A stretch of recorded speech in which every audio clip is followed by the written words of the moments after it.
Coucou, comment vas-tu aujourd'hui? Comment te sens-tu? J'espère que tout va pour le mieux pour toi. Ici, aujourd'hui, dans ce nouvel épisode, j'ai eu le plaisir de retrouver Juliette chez elle à Paris autour d'un bon repas vegan qu'elle m'a gentiment préparé. Nous nous sommes rencontrés lors d'une conférence sur le thème des podcasts à Paris en avril, je crois. Nous étions assises juste à côté lors d'un atelier lors de cette conférence et nous avons commencé à échanger, papoter un petit peu, beaucoup. Très rapidement, elle m'a proposé de participer à son podcast Terres Intimes afin de parler de ma propre expérience. L'épisode sortira septembre ou octobre, mais je t'en dirai plus à ce moment-là. Et je te conseille vivement d'écouter dans son ensemble le podcast de Juliette Terres Intimes. Mais sinon, durant cet atelier, cette conférence, elle m'a également parlé de ce qu'elle proposait elle, des cercles de femmes qu'elle anime. Et c'est quelque chose qui m'a toujours beaucoup intéressée, mais dont je n'ai jamais eu l'occasion jusqu'à aujourd'hui d'y participer. Alors j'ai voulu en savoir un petit peu plus, parce que j'aimerais vraiment, peut-être un jour, en proposer sur Toulouse. Et peut-être pourrais-je accueillir Juliette chez moi, et ce serait l'occasion d'organiser un cercle de femmes ensemble. L'invitation est lancée en tout cas. En attendant, je te propose à ton tour d'en découvrir davantage comment cela se déroule, comment et pourquoi participer à un cercle de femmes, quels peuvent être les avantages. Bref, le plus simple, c'est d'écouter l'épisode. Place à Juliette. Bonne écoute à toi.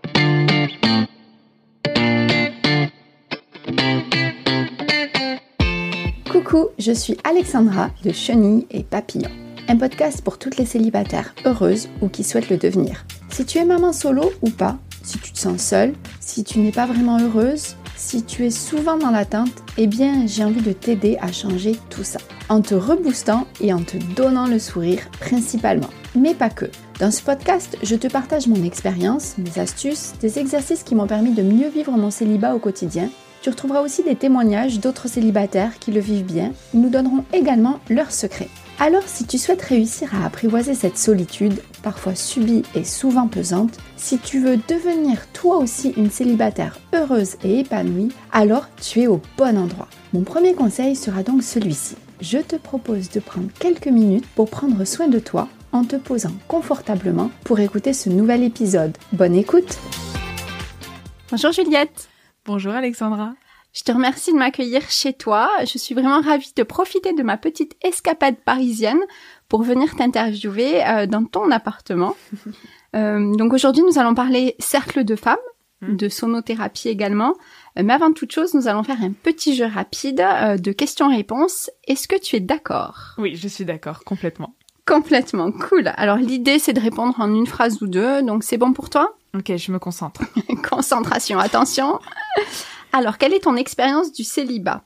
Tu es niveau experte, novice, en cours d'apprentissage. Ce mot ne fait pas du tout partie de ton vocabulaire. Ce mot ne fait pas partie de mon vocabulaire, parce que j'ai été très peu célibataire. D'accord. Juste en deux mots, pourquoi?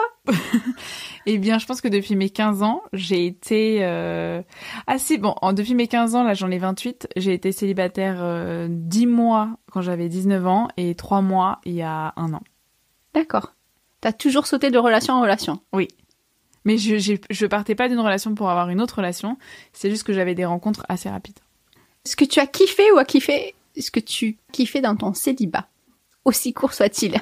Est-ce que j'ai kiffé mon célibat? Ouais, est-ce que tu as kiffé dans ton célibat?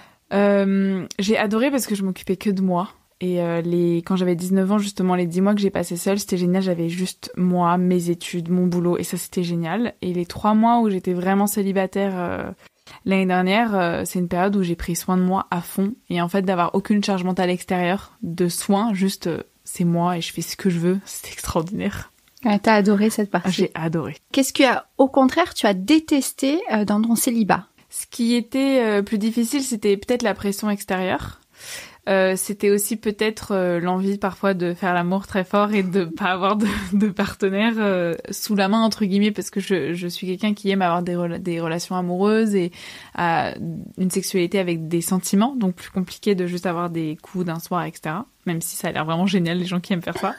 Moi, c'était un peu plus compliqué, donc ça peut-être ça qui a été challengeant, mais j'ai vraiment vécu ça bien, en tout cas les quelques mois où j'ai vécu. J'ai pas beaucoup vu de choses négatives. Peut-être juste le deuil que je faisais des relations desquelles j'étais partie. Ça, c'était peut-être la partie un peu plus sombre de mon célibat. C'est-à-dire, qu'est-ce que tu veux dire par là? Bah, les moments de célibat que j'ai eus, c'est parce que j'avais des relations qui s'étaient terminées avant. Et même si c'est des relations pour certaines, enfin, l'une où j'avais pas spécialement décidé et l'autre où je l'avais décidé, bah, vu que je suis en relation avec des gens que j'aime, il y avait toujours cette période de deuil de, bah, est-ce que la personne me manque, me reconstruire, réparer mon cœur, être en paix avec ce qui s'est passé. Et ça me prend du temps, toujours un peu de temps de faire mon deuil. Et donc, il y avait aussi un peu de tristesse dans le célibat. Mais pas dans le fait d'être seule, juste le fait d'être plus avec la personne que j'aimais avant. D'accord. Et du coup, quand tu dis ce deuil, tu mets un peu de temps, mais malgré tout, tu retrouves quelqu'un rapidement. C'est-à-dire que tu fais ton deuil avec l'autre personne? La première fois que j'ai été célibataire, non. J'ai vraiment, j'ai pris 10 mois et j'ai fait mon deuil assez rapidement. Enfin, vraiment, j'étais très très bien quand j'ai rencontré la personne avec qui j'étais. Là, je me suis séparée d'une relation de presque 8 ans. Et 3 mois après, j'ai rencontré quelqu'un. Donc, c'est vraiment très court. Mais, en fait, j'ai rencontré cette personne et après, j'ai eu 2 mois, je l'ai rencontré et j'ai eu 2 mois où je suis partie travailler et on n'était pas dans du tout la même ville. Donc, cette personne, elle était toujours un peu dans ma vie. Mais, moi, j'avais aussi un espace. Donc, finalement, mon célibat, entre guillemets, pour moi, il a plus fait 5 mois, je dirais. Et donc, ce qui fait que quand on a commencé à vraiment discuter et à se voir souvent, bah, j'avais plus guéri. Et oui, moi, je pense qu'on peut être bien dans une relation avec quelqu'un et toujours avoir des petites choses à régler de son passé. Je trouve que c'est OK. Le cœur, il peut faire 2 choses à la fois. Quelle est pour toi la relation parfaite en une phrase? Oh là là! C'est une relation dans laquelle je peux être pleinement moi-même, ou dans laquelle je me sens libre et dans laquelle j'ai l'espace de communiquer, de parler, de pleurer, de rire. Et j'ai vraiment l'espace d'être moi, en fait, c'est ça. Et où je peux donner à l'autre l'espace d'être lui aussi. Eh oui, un partage. As-tu un mentor dans la vie ou une personne qui t'inspire? Ça, j'en ai vraiment beaucoup, donc je sais pas quoi répondre à cette question. Si tu veux en dire 2, 3, 4, bon... J'avais dit en une phrase depuis tout à l'heure, on fait beaucoup plus, mais c'est pas grave, c'est intéressant. Pardon, je parle beaucoup trop. J'aime beaucoup non, c'est pas parler. toi, mais franchement, c'est hyper intéressant aussi de comprendre un petit peu et un peu plus que juste en une phrase. Ouais. Donc, bah écoute, génial. Je pense que je vais dire 2 ou 3 personnes qui sont toutes des femmes. Ça, c'est donc la première personne, ça va être ma maman, parce que elle m'inspire dans le fait qu'elle est vraiment toujours en train de réfléchir à ce qu'elle fait. Comment elle peut faire les choses de manière les plus justes possible avec conscience. Et depuis que je suis petite, elle m'a toujours donné énormément de liberté de dire ce que j'avais envie de dire. De poser des questions. J'ai toujours pu poser toutes les questions sur la sexualité, par exemple, que je voulais dans ma vie, qui aujourd'hui, qui fait partie un peu de mon travail. Donc, cette liberté d'être moi et d'assumer qui je suis pleinement, elle vient de ma maman. Ensuite, je dirais... Oh là, je vais dire ma sœur, mais en même temps, c'est les femmes de ma vie, parce que ma sœur, bah... Elle est qui elle est et elle s'en fout. Elle s'en fout des gens. C'est incroyable comme elle est qui elle est. Et donc je pense que c'est vraiment 2 femmes qui m'ont permis d'être moi-même. Et après une autre personne, je pense qu'on en reparlera tout à l'heure par rapport au cercle de femmes, c'est une personne qui s'appelle Mallory Malmasson et qui m'inspire dans plus au niveau professionnel, même si en tant que femme elle est extraordinaire. Parce qu'au niveau pro, elle sait ce qu'elle veut, elle donne tout ce qu'elle a pour le faire et elle a une créativité incroyable. Donc ça, pour moi, c'est inspirant dans mon côté entrepreneuse et de créer des projets qui sont alignés avec qui je suis. Merci beaucoup. Et ensuite, est-ce que pour toi, célibataire et heureuse, c'est possible? Même oui. si finalement, tu l'as pas vraiment été. Non, je l'ai pas trop été, donc j'ai pas vraiment de légitimité à dire ça. Mais en fait, les 10 mois que j'ai passé célibataire quand j'avais 18 ans, ou 19, je sais plus, j'étais en première année de prépa. Donc c'était une année qui était hyper intense. Enfin, je faisais que travailler. Et j'ai tellement adoré cette année. Enfin, vraiment, je me souviens, je me suis fait des super potes.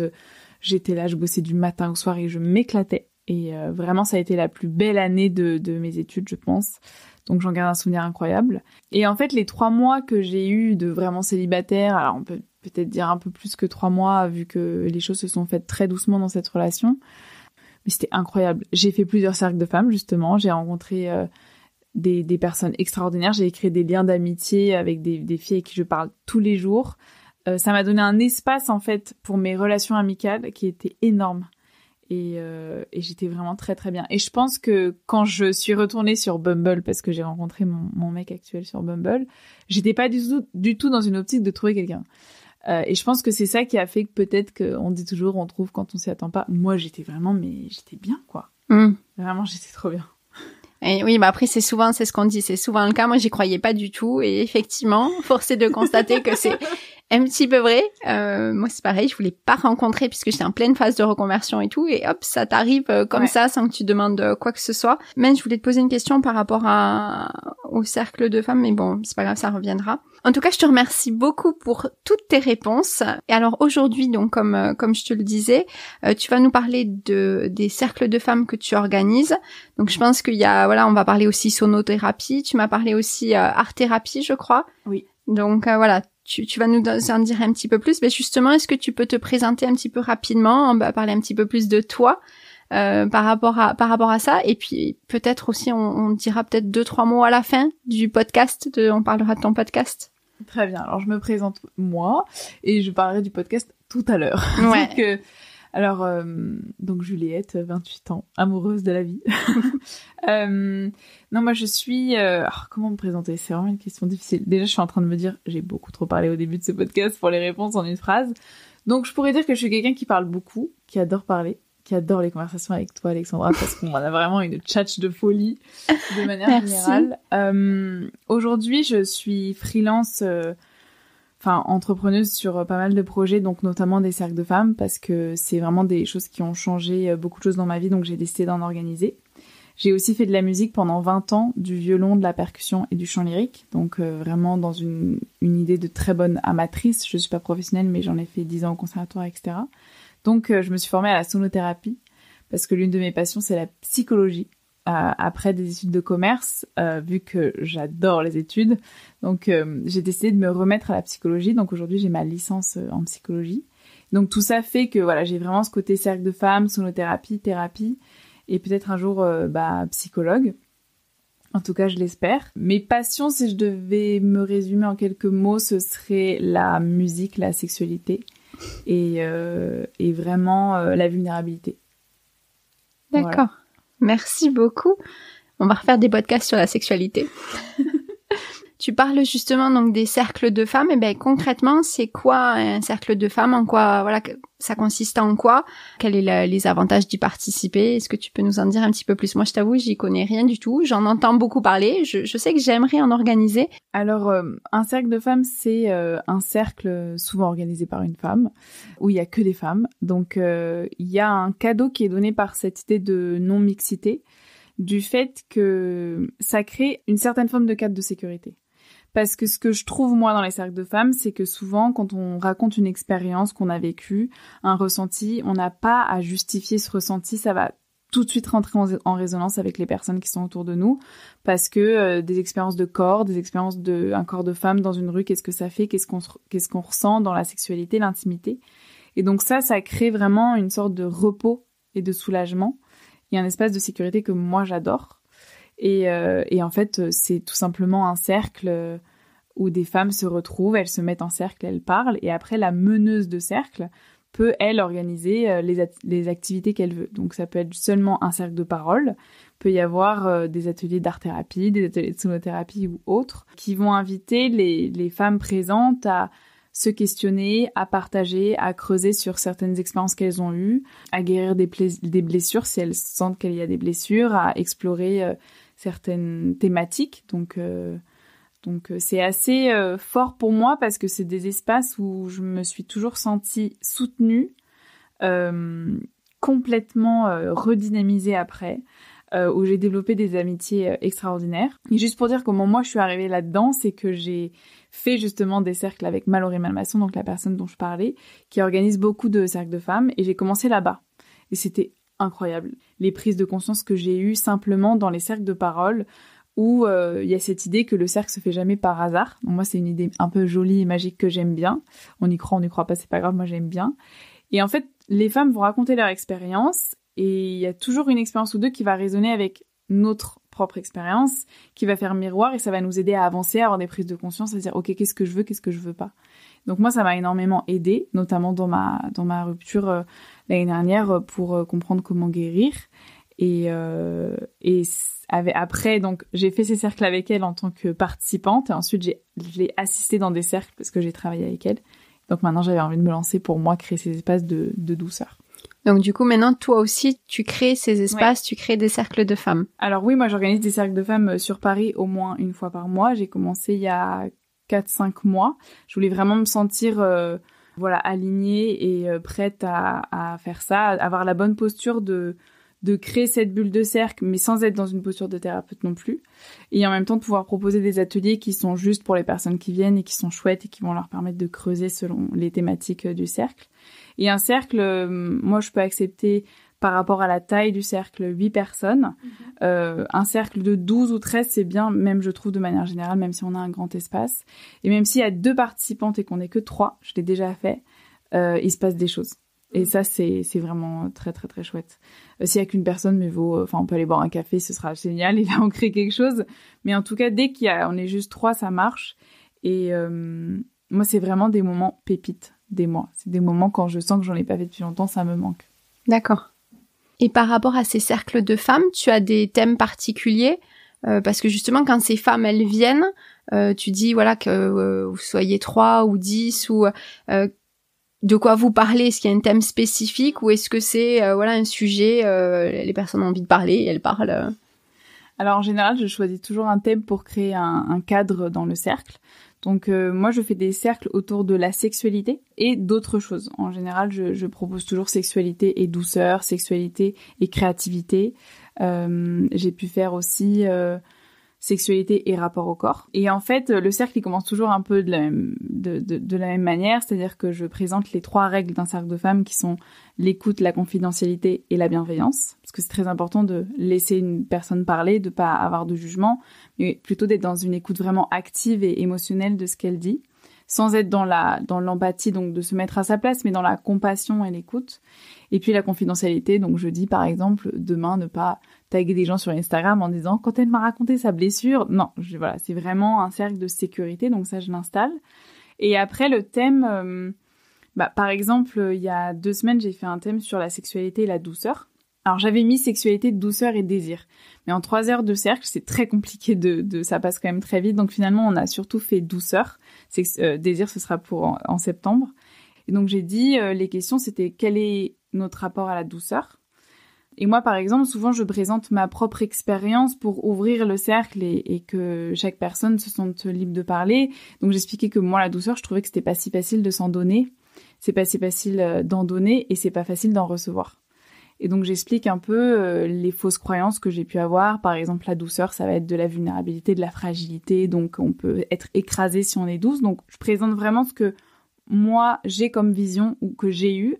Et quelle vision j'ai envie d'avoir ou quelle vision j'ai aujourd'hui que j'ai réfléchi sur le sujet. Et donc, après, chaque personne va faire un tour de cercle en expliquant son rapport à la douceur. Et mes cercles, je les organise un peu toujours de la même manière. Alors, tout peut changer, mais aujourd'hui, c'est un cercle d'ouverture, ensuite un atelier d'art-thérapie. Je ne suis pas art-thérapeute, mais... c'est des protocoles que j'écris avec des outils de peinture, de dessin et d'écriture, donc ça se prête à l'art-thérapie. Ensuite, il y a un goûter, parce que ça, c'est important d'avoir un goûter. Il y a toujours un banana bread au chocolat, c'est très important.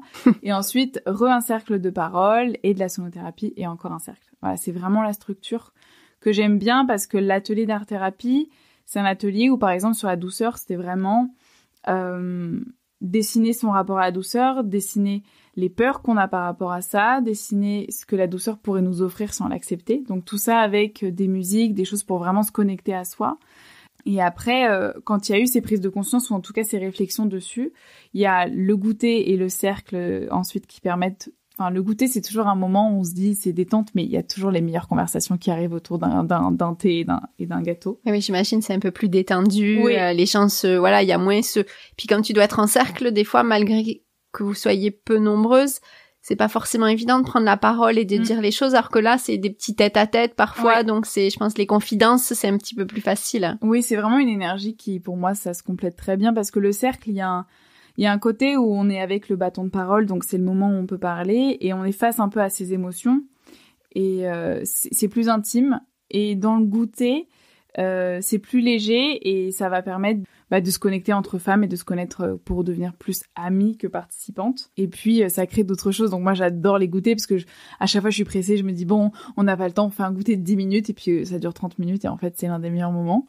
Et ensuite la sonothérapie, je l'organise en 2 temps. Il y a une partie visualisation hypnose où là par exemple je vais mettre entre guillemets, je vais amener les personnes dans un espace de douceur, un espace où elles sont connectées à cette énergie-là.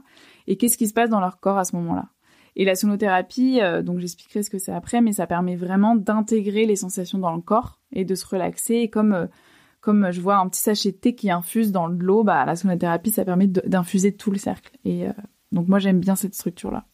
D'accord. Et par rapport à ce fameux petit goûter, mais après tu dis que c'est de la sonothérapie ou c'est plus de la détente, entre guillemets, parce que j'allais te dire, tu as peut-être un avant-après aussi par rapport au goûter. Les personnes doivent peut-être plus parler après. Est-ce qu'elles s'ouvrent pas plus? Mais comme tu me dis là, c'est vous parlez moins peut-être à ce moment-là. Si c'est plus sonothérapie, détente.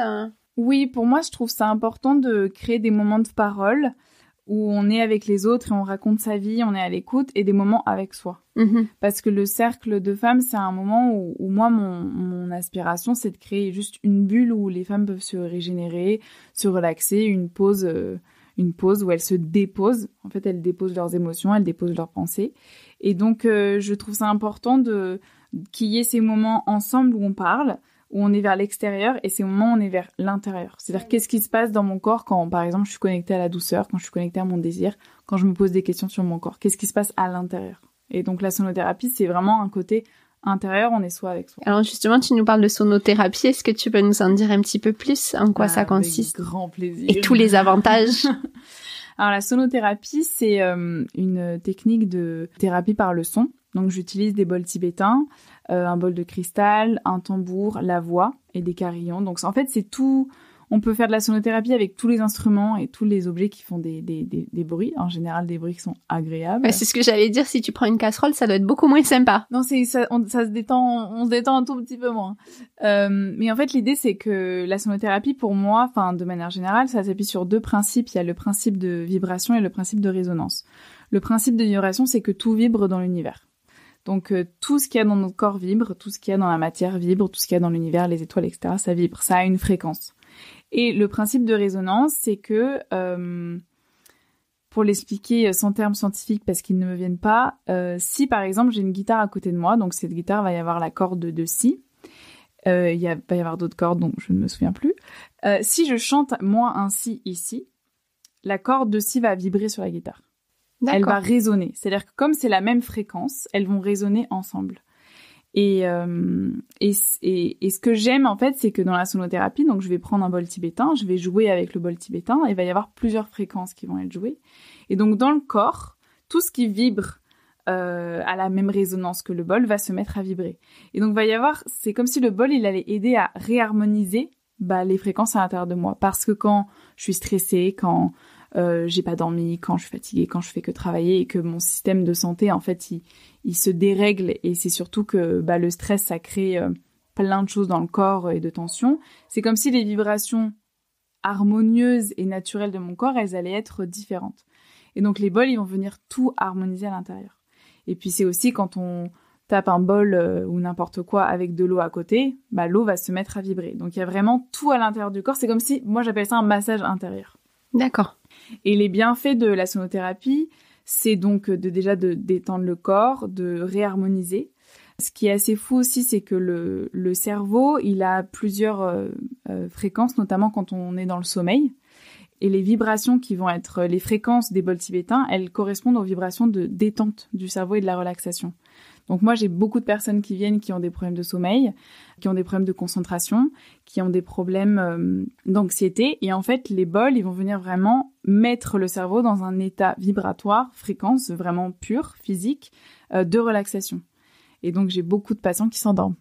Et j'avais une jeune maman la dernière fois qui s'était réveillée 14 fois la nuit, qui n'arrivait pas à dormir, elle était stressée, le travail, ça se passait mal, son bébé s'était réveillé donc 14 fois, et elle s'est endormie. Alors là, c'était magnifique. Elle n'arrivait plus à dormir, son système était complètement déréglé. Et puis, pourquoi venir? Donc, ça peut être des problèmes de stress, comme je disais, concentration, parce qu'il y a des capacités cognitives qui vont être améliorées vu que le cerveau, il se régénère. Enfin, se régénère. Il va être mis dans un système de détente, donc en général, ça nous fait du bien. Écoute, oui, avec plaisir. Donc là, j'ai pris un bol tibétain.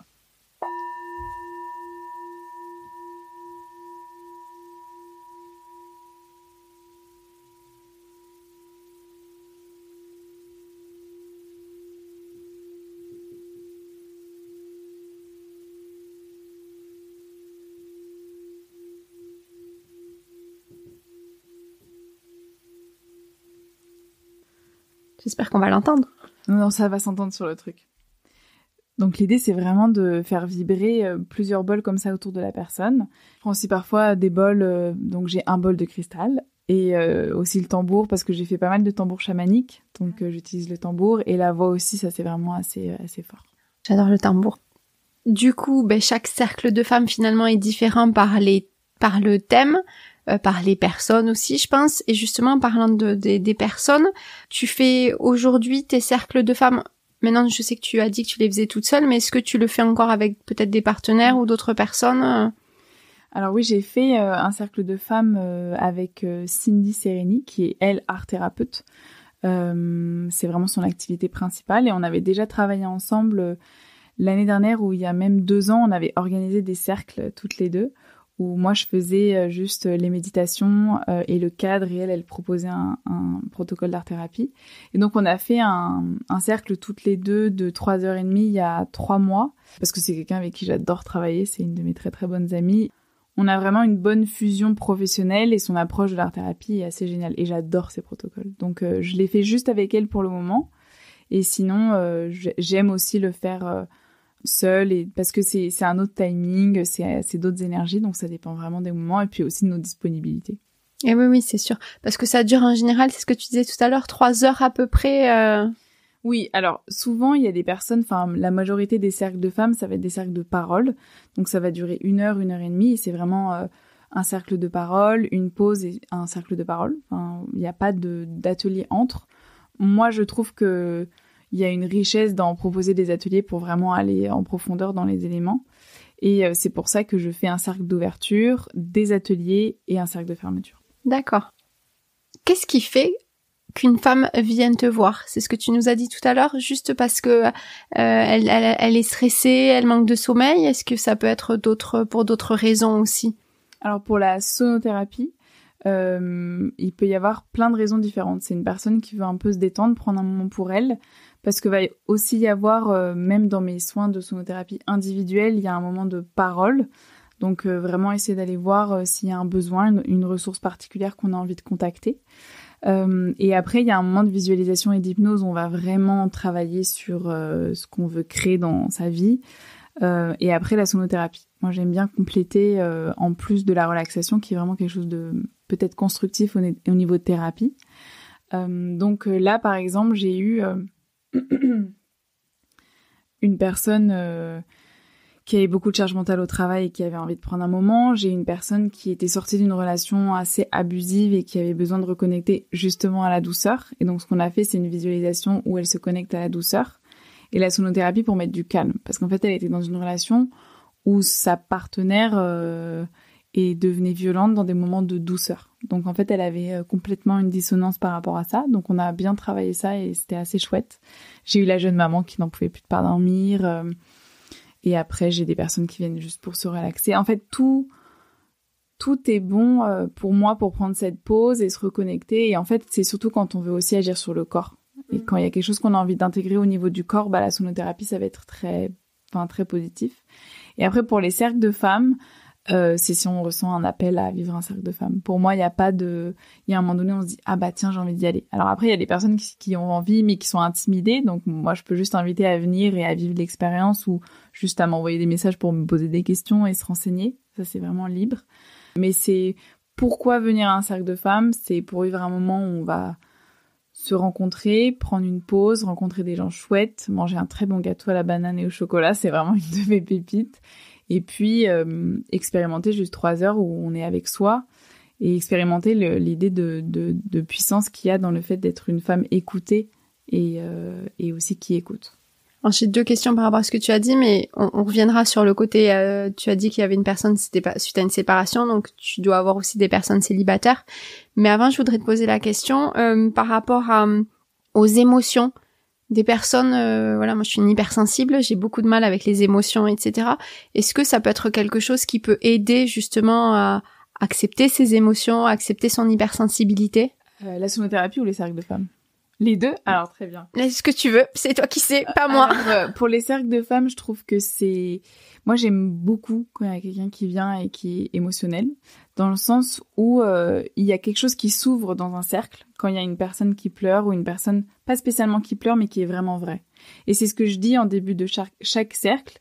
Je dis, voilà, moi, je vous propose un cadre dans lequel on peut se découvrir, on peut se parler, on peut vraiment être dans qui on est, mais le cercle, il va être fait de vous. C'est-à-dire que si vous avez pas envie de donner ce qu'il y a à l'intérieur de vous, ou si vous n'êtes pas dans le vrai, bah c'est par rapport à vous-même, mais c'est aussi ça va influencer le cercle. Et quand il y a 1 ou 2 personnes dans un cercle qui commencent à vraiment s'ouvrir, à aller dans la profondeur, donc à aller dans leurs émotions, à vraiment prendre la place qu'elles sont invitées à prendre, bah ça déclipse tout. Et en fait, ça invite tout le monde à être dans le vrai. Et donc souvent, moi, j'ai beaucoup de gratitude. J'avais un cercle où j'ai la première personne qui a parlé qui s'est mise à pleurer tout de suite en disant « bah moi, je suis fatiguée ». Et en fait, ça donne l'autorisation aux autres à être dans leurs émotions. Et puis après, ça aussi... dans les cercles, on n'est pas invité à prendre l'émotion de l'autre, mais juste à l'accueillir. Et donc, pour les personnes émotionnelles, bah c'est un espace où elles ont le droit de l'être et où elles seront acceptées dans ce qu'elles sont. Donc, je trouve que ça peut ressourcer, ça peut guérir et faire du bien. Et dans la sonothérapie, on peut travailler sur les émotions. On peut travailler sur qu'est-ce qui se passe au niveau émotionnel dans le corps, qu'est-ce qu'on a envie de gérer, comment on a envie de gérer ses émotions, où est-ce qu'on en est aujourd'hui, où est-ce qu'on a envie d'aller. Donc c'est vraiment créer le chemin entre les deux, avoir des étapes importantes. Donc ça se fait aussi dans le moment de partage de parole. Et puis la sonothérapie, ça peut être se connecter à une émotion particulière, et puis aller mettre du soin dans cette émotion avec les instruments, aller guérir, aller explorer un espace en soi avec une visualisation de « ok, quand je suis dans cette émotion, qu'est-ce qui se passe à l'intérieur de moi ? Quelles ressources j'ai aussi pour réguler cette émotion ?» Donc il y a plein de choses qu'on peut faire. En fait, finalement, tu aides beaucoup avec le corps, c'est ce que tu parles depuis le début, tu reviens souvent au corps. Et moi, je sais que quand je me suis séparée, j'ai été voir une thérapeute et qui m'a posé cette question: mais quand il y avait telle ou telle chose, qu'est-ce que vous ressentiez dans votre corps? Et j'étais incapable de répondre. Et je crois que même encore aujourd'hui, même si je le sais et que j'essaye de m'écouter et tout, je pense qu'on est vraiment déconnecté de nos corps et c'est très très difficile de se reconnecter à son corps. Et effectivement, donc ça, tu dis, ça doit aider, mais ça doit être un long travail aussi. En fait, ça dépend des personnes, ça dépend de là où on vient, ça dépend de notre histoire. Et si le corps, c'est pas l'outil premier avec lequel on peut travailler aujourd'hui, on va trouver l'autre outil. On va trouver autre chose qui est plus facile, tout en développant la connexion au corps si on en a envie, parce que je trouve que le corps, il ment pas. Et apprendre à l'écouter, c'est un chemin qui va dépendre de plein de choses. Mais on a toujours une ressource qui est éveillée, ou on a toujours des ressources qui attendent qu'on aille les réveiller. Donc, c'est juste les trouver. Et ça, je trouve que en thérapie, ça se fait très bien et ça prend le temps qu'il faut. Mais en tout cas, l'idée, c'est un chemin où on avance, on prend soin de soi, on prend son temps. En fait, c'est juste les personnes qui viennent, qu'est-ce qu'elles veulent aussi, de quoi elles ont besoin. Oui, bien sûr, bien sûr. Oui, mais je trouve ça hyper intéressant, l'idée de se reconnecter vraiment à soi, et pas soi juste la personne, c'est soit son soi intérieur et son corps. Ouais. Moi, je trouve ça très important, et en fait, c'est très important dans mon parcours, c'est quelque chose qui m'a tellement aidée, je trouve ça tellement fort que j'aime passer par là, oui. Ouais, moi je trouve ça vraiment hyper intéressant. Est-ce que tu aides les femmes célibataires et comment tu peux les aider avec les cercles de femmes par exemple? Pour les personnes célibataires, par rapport à ce qu'elles vivent et ce qu'elles ressentent, le cercle de femmes, ça permet pour elles de se poser sur qu'est-ce qui se passe à l'intérieur d'elles. Donc on parlait de s'écouter, savoir ce qui se passe. Donc est-ce que je vis bien mon célibat? Est-ce que c'est un peu compliqué? Qu'est-ce qui me challenge? Est-ce qu'il y a des blessures? Est-ce qu'il y a des croyances aussi? Le célibat, c'est mal, ça fait que j'ai pas de valeur. Donc, aller travailler sur ces croyances. Et puis, pour moi, les cercles de femmes, c'est un espace où on se rencontre soi. On est face à soi, on est face à des femmes qui vont nous renvoyer à qui on est et là où on est. Et donc, c'est se rencontrer. Moi, je trouve que le célibat, c'est une occasion merveilleuse de se rencontrer parce que on prend soin de soi et toute cette énergie... on peut aimer quelqu'un et prendre soin de cette personne et ça nous fait pas perdre d'énergie, mais je trouve que on peut vraiment tourner une énergie vers soi-même.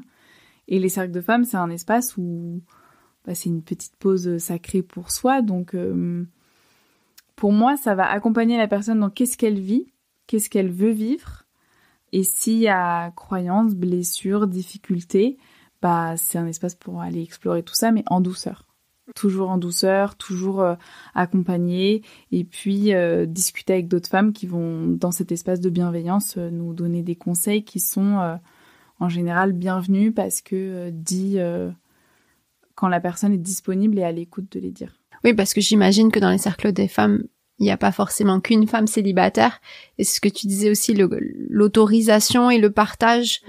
Quand il y a d'autres femmes, ça permet aussi de se dire peut-être je suis pas toute seule dans cette situation et de pouvoir échanger aussi. Et après tu disais si derrière ça ouvre des amitiés, ça permet. Enfin moi qui ai vécu très mal mon célibat au niveau solitude, ça te permet peut-être de rencontrer d'autres femmes et de sortir de cette solitude aussi. Oui, parce que c'est un espace de rencontre où on est tout de suite dans le vrai. Donc on va tout de suite toucher dans la profondeur de la personne qui est en face de nous. Donc ça, je trouve que ça crée des amitiés. Enfin, moi, mes très très bonnes amies, je les ai rencontrées en cercle de femmes. Et ma propre expérience, c'était que après que je me sois séparée l'année dernière, j'ai fait 3 ou 4 cercles de femmes en 2 mois. Et moi, j'ai toujours eu beaucoup de mal à pleurer en cercle de femmes. Voilà, j'ai du mal à me lâcher, très dans le mental. Et là, le premier cercle que j'ai fait après ma séparation, j'étais la première à parler, j'ai pleuré. Et en fait, ça me faisait peur de prendre trop de place, de pleurer, mais ça va pas, je vais passer pour une fiotte ou je sais pas ce que je me disais. Et en fait, il y a des femmes qui m'ont remerciée. Et c'est surtout moi, ça m'a fait un bien fou d'être entendue. Parce que j'ai pu mettre les mots sur le deuil que j'étais en train de vivre de ma relation, sur qu'est-ce qui me faisait mal, sur tous mes regrets. Et en fait, ça m'a permis d'avancer, je pense, vite. Et de exprimer ce que je ressens, c'est l'accepter, c'est le voir. Et donc, c'est me donner plus de chances de le guérir.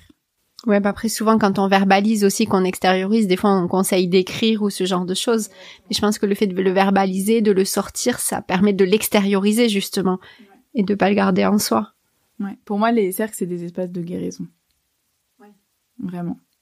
D'utiliser la voix comme dans le podcast, c'est il y a beaucoup de choses qui changent avec le fait de prendre la parole sur soi, par rapport à soi. Mais rien que se dire dans le cercle, ça commence par comment vous vous sentez. Et rien que se dire ça tous les matins, ok, aujourd'hui, comment je me sens vraiment ? Ça change une journée, je trouve. Oui, mais c'est ce que je disais tout à l'heure, on se pose pas la question, c'est comme quand la thérapeute m'a dit qu'est-ce que vous dit votre corps, on prend plus, je crois qu'on prend pas le temps de se poser cette question, on nous l'a jamais appris, on est aujourd'hui en train d'y revenir et tout ça, ce genre de choses, à se reconnecter à soi, mais j'ai l'impression qu'on vient de loin quand même.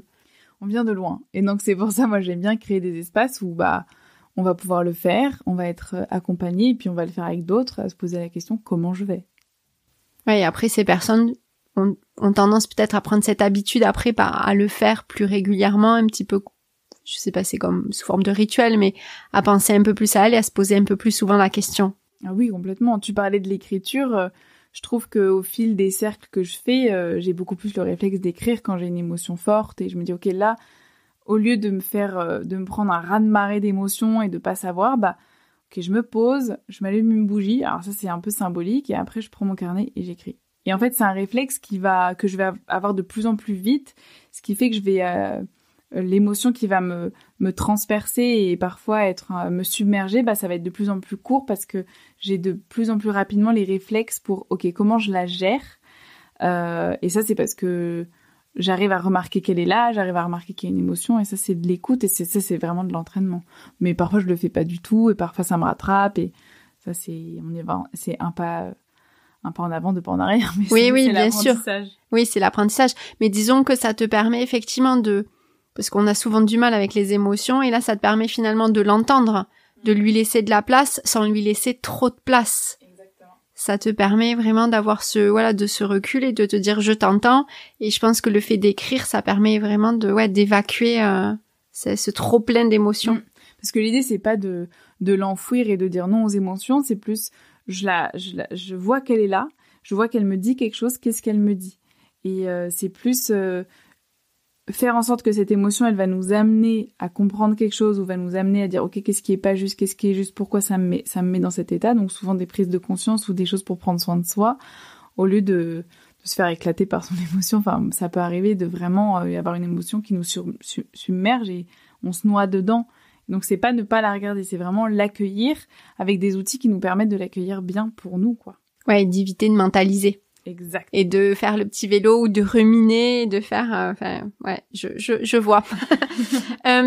Donc on arrive gentiment à la fin. Moi j'ai une dernière question plus par rapport à ton podcast parce qu'il parle de sexualité et je pense que c'est aussi intéressant pour certaines femmes qui nous écoutent, peut-être justement d'écouter ton podcast et voilà. Donc est-ce que tu peux nous en dire un petit peu plus s'il te plaît? Avec grand plaisir. Donc j'ai créé un podcast qui s'appelle Terres Intimes il y a 2 ans. Donc c'est un podcast que j'ai créé parce que je me posais moi-même énormément de questions sur la sexualité. J'ai toujours été j'ai toujours été très curieuse sur la sexualité, sur le plaisir de l'intimité, et je voyais bien qu'en soirée, quand je commençais à en parler, il y avait beaucoup de gens intéressés, et je voyais surtout qu'en partageant mon expérience et en écoutant l'expérience d'autres personnes, j'apprenais énormément, et ça me déculpabilisait sur plein de choses, ça me donnait des idées pour grandir, ça me faisait comprendre plus mon désir, des réactions que j'avais. Enfin, vraiment, ça m'aidait à avoir une sexualité éclairée, quoi. Et donc, je me suis dit, pourquoi pas faire la même chose? Finalement, avoir une excuse pour parler avec des gens de sexualité, mais en l'enregistrant pour que les gens puissent en bénéficier. Et donc, j'ai créé Terres Intimes où j'interviewe des personnes, des proches, des personnes que j'ai jamais rencontrées, que je rencontre pour la première fois pour les podcasts, et je leur parle vraiment des questions sur leur sexualité. Enfin, je leur pose des questions sur leur sexualité, leur intimité, leur parcours. Et alors, on peut se dire que finalement, on parle de cul cru, de sexe, mais la plupart du temps, on va parler de rapport au corps, d'amour, de prise de conscience, de ce qui nous fait du bien. Et c'est vraiment un espace qui, moi, m'a personnellement fait beaucoup de bien. Je pense qu'au début, je l'ai fait pour moi, en fait. Et ça m'a fait du bien. Et donc, aujourd'hui, je continue parce que j'adore ça. Donc... Et puis le bonheur d'avoir un podcast, je pense que tu le connais aussi. Oui, c'est clair. Il y a un plaisir de rencontrer des gens, de créer cette bulle de voix, et ça, c'est vraiment quelque chose que j'apprécie beaucoup. Ouais, cette idée de partager, comme tu l'as dit, ça peut servir aussi à d'autres personnes qui écoutent et qui ont peut-être des fois des difficultés avec la sexualité. Et ça s'est quand même pas mal démocratisé. On passe une femme qui couche n'est plus forcément une salope comme ça l'était avant. Mais je pense qu'il y a encore pas mal de travail. Et puis, en tout cas, je trouve ça très cool. Je remercie vraiment que tu fasses un podcast comme le tien, parce que je pense que ça permet vraiment de libérer beaucoup de choses, dont la parole justement. Et parce que je sais que tu parles aussi de sujets un peu plus lourds et pas que de sexualité. J'ai entendu un podcast où ça parlait d'inceste. Voilà, et donc je pense que c'est aussi bien de libérer la parole à tous les niveaux, dans l'épanouissement de la sexualité, mais par rapport à des choses qu'on a pu vivre aussi de difficiles. Complètement, la sexualité, ça reste un sujet qui est tabou, même si, comme tu dis, ça se démocratise, il y a tellement de choses qui sont tabous. Enfin, le nombre de personnes à qui je demande est-ce que tu parlais de sexualité avec tes proches ou tes amis? Ah non, jamais. Et comment on fait pour se construire, comment on fait pour avoir une éducation quand il y a du vide, et quand ce vide est rempli par l'imaginaire d'une société qui n'a pas une sexualité toujours saine, qui colle plein d'injonctions sur ce qu'on doit être. Et donc l'idée du podcast, c'est vraiment de s'écouter, d'apprendre à qu'est-ce que moi j'ai envie de vivre dans ma sexualité. Il n'y a pas de bonne ou de mauvaise, c'est qu'est-ce que moi j'ai envie de vivre. Et c'était super important de donner la voix à des personnes qui ont vécu des difficultés sur la sexualité, parce que le nombre, l'inceste, c'est 1 enfant sur 10. Les enfants qui vivent des agressions, c'est une petite fille sur 5 et un garçon sur 7. Je crois que c'est ça les chiffres. Donc je mettrai pas ma main à couper, ça vaut le coup de regarder, mais donc ça fait partie de... en tout cas, peu importe les chiffres, j'ai envie de te dire, c'est toujours trop. C'est toujours trop. Donc on peut pas parler de sexualité sans parler de ça. Et on est dans une société qui est assez patriarcale encore, et notre rapport au corps. Je pense que j'avais fait une conférence en disant est-ce que toutes les personnes dans cette salle ont fait l'amour que quand elles en avaient pleinement envie, sans jamais négocier avec elles-mêmes, sans jamais se sentir pressurisées, et aucune n'a levé la main. Donc c'est là, c'est présent, et je pense qu'il faut qu'on en parle, et je pense qu'il faut qu'on se connecte nos désirs et ce qu'on veut dans la vie. Et ça, c'est vraiment quelque chose dans l'éducation que je veux donner avec Terres Intimes. Ouais. Top, franchement, merci beaucoup. Dernière question et on aura fini. Si tu devais donner un conseil aux femmes qui nous écoutent, que leur dirais-tu pour qu'elles deviennent papillons ? Moi, ce qui m'a vraiment transformée cette année, alors est-ce que je suis devenue papillon ? Je ne sais pas, mais c'est l'idée de soin. Et le grand changement que j'ai eu avec le célibat de l'année dernière et les cercles de femmes et ce travail personnel que j'ai fait, c'est de remettre le soin au cœur de ma vie et de plus m'oublier dans une relation, par exemple, et que je sois ma priorité dans le soin que je me donne. Et ça, c'est facile à dire parce que s'oublier dans une relation, par exemple, c'est très facile. Enfin, c'est quelque chose que je fais d'une grande facilité. Et j'essaie de me donner des rendez-vous. Alors là, j'essaie de me donner un rendez-vous toutes les 2 semaines parce que toutes les semaines, c'est compliqué. Où je me dis, ok, est-ce que là, j'ai négocié avec une envie ? Est-ce que là, j'ai adapté mon emploi du temps à l'autre ? Est-ce que c'était juste pour moi ou est-ce que je l'ai fait parce que j'avais peur que ça se passe mal ? Donc, c'est un peu faire ce checking une fois toutes les 2 semaines de, ok, est-ce que là, ce que je fais, c'est pour moi ? Est-ce que, par exemple, si j'étais célibataire, je l'aurais fait ? Parfois, on s'adapte à l'autre parce qu'on en a vraiment envie et c'est juste pour nous et c'est très bien. Mais j'essaie de me créer des check-ins comme ça. Et à chaque fois, me dire, ok, est-ce que là, je prends soin de moi et je prends soin de la vie qu'il y a en moi ? Et donc ça m'a transformée. Donc, s'autoriser à prendre soin de soi, en fait. Et apprendre à le faire quand on ne sait pas le faire. Et puis j'aime beaucoup l'idée de faire un petit point tous les 15 jours pour voir ce que je l'ai fait, je l'ai pas fait, parce que c'est pareil, ça c'est quelque chose qu'on fait pas trop. Et si on veut progresser et évoluer, entre guillemets, je pense que c'est important de faire le point justement régulièrement sur ce qu'on a fait et pas fait. Donc je trouve l'idée et le conseil que tu t'appliques top, franchement. Et il faut le faire sans se mettre la pression, parce que parfois on va se rendre compte que là je me suis pas écoutée ou là je me suis forcée. Et c'est se dire, pas tomber dans une culpabilité de j'ai encore raté mes plus. Ok, j'ai raté le test ou peut-être que j'ai avancé, la prochaine fois je ferai mieux. Mais c'est vraiment se checker, parce que moi ma peur c'est de me réveiller dans 10 ans, mais ça c'est une peur que j'ai depuis longtemps, en me disant mais qu'est-ce que j'ai fait de ma vie ? Et donc juste avoir ce petit checking de est-ce que là je suis ok avec moi-même ? Je trouve ça chouette, en le faisant avec toute la douceur qu'on peut se donner. Oui, mais comme tu dis, se le dire en mode c'est un apprentissage. Si tu as pas bien fait, c'est dans l'idée de mieux faire la fois prochaine, ce sera mieux la prochaine de pas fois. se juger, parce que quand on est un petit peu trop perfectionniste, c'est un peu compliqué parfois. Non, on peut que progresser. Mais voilà, mais le voir, un peu lâcher prise et le voir dans cette idée-là. Souhaites-tu, si je veux juste rajouter une petite chose, en fait, finalement, il faut apprendre à être égoïste. Exactement. J'adore.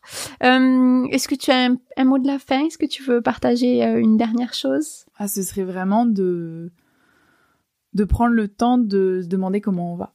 Moi, c'est vraiment la chose sur laquelle j'ai envie de terminer, et de se la poser vraiment en étant à l'écoute de la réponse, sans avoir peur de la réponse. Si on va pas bien, c'est pas grave, il y a plein de choses pour aller mieux, et si on va bien, c'est génial et on savoure.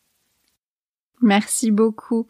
En tout cas, vraiment un grand merci, Juliette. Je suis ravie d'avoir pu enfin venir jusqu'à toi. Donc merci pour ce moment partagé, cet échange d'interview. Mais cela n'empêche que je te dois un repas et une interview à Toulouse. Et voilà. Et donc merci encore beaucoup. Merci à toi, ça m'a fait beaucoup de bien et beaucoup de plaisir. Chouette. Merci d'avoir pris le temps d'écouter jusqu'au bout l'épisode. J'espère que cela t'a plu, t'a aidé et peut-être même reboosté. Si c'est le cas, alors n'hésite pas à soutenir le podcast en t'abonnant pour ne rater aucun épisode et en mettant 5 étoiles, car cela va me rebooster à mon tour pour continuer et te proposer d'autres épisodes. Et si tu penses que cela peut aider d'autres personnes, n'hésite pas à le partager autour de toi. Tu peux me retrouver également sur les réseaux sociaux, Insta, Facebook.